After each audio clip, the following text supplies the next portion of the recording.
பிலிப்பு என்பவர் இயேசுவை தான் அறிந்தவுடனே தன்னுடைய நண்பராகிய நாத்தான்வேலிடம் ஓடிவாரார். வந்து சொல்லுகிறார், நாங்கள் மோசேயும் தீர்க்கதரிசிகளும் நியாயப்பிரமாணமும் எழுதியிருக்கிறவரை கண்டோம். அவர் யார் என்றா யோசேப்பின் குமாரனும் நசரேத்துராய இயேசு கிறிஸ்துவும் தான் என்று. இதற்கு நாத்தான்வேல் திரும்ப என்ன கேள்வி கேட்டா தெரியுமா? நசரேத்துள் இருந்து யாதொரு நன்மையும் உண்டாக கூடுமோ? ஏன் அப்படி கேட்டார் என்றா, இந்த நாத்தான்வேலுக்கு தெளிவாய் தெரிந்திருந்தது இயேசு கிறிஸ்துவானவர் பெத்லகேமில தான் பிறக்க வேண்டும் என்பது நியாயப்பிரமாணத்தில் எழுதப்பட்டிருக்கிறது என்பது.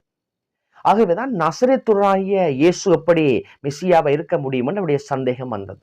உண்மையிலே நாங்களுடைய ஆழத்தை பார்த்தா உண்மையிலே இயேசு பழைய ஏற்பாட்டிலே பெத்லகேமிலே பிறப்பார் எழுதப்பட்டிருந்தது. இயேசு பெத்லகேமில் தான் பிறந்தார். ஆனா வாழ்வதற்காய் தெரிவு செய்த இடம் நசரேத்து.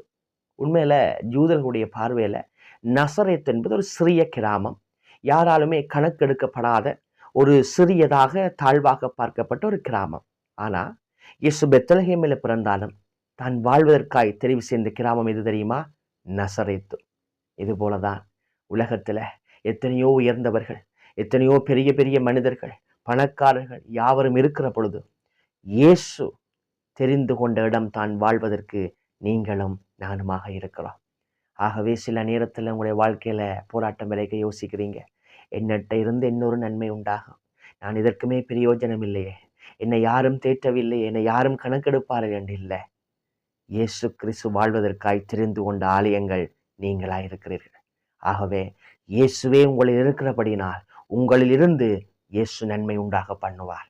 ஆகவே எப்படி ஒடுக்கப்பட்ட கணக்கெடுக்கப்படாத அந்த நாசரேத்து கிராமத்தை இயேசு வாழ்வதற்காய் தெரிந்து கொண்டாரோ, அங்கே இருந்து நன்மை புறப்பட்டதோ, அதுபோல உங்கள் வாழ்க்கையிலும் யாராலும் கணக்கெடுக்கப்படாமல் கைவிடப்பட்ட நிலையில் இருந்தாலும் உங்கள் வாழ்க்கையில இயேசுவால் நீரூற்றை உண்டு பண்ண முடியும், நன்மை உண்டாக பண்ணுவார். கர்த்தர் தாமே உங்களை நிறைவாக ஆசீர்வதிப்பாராக.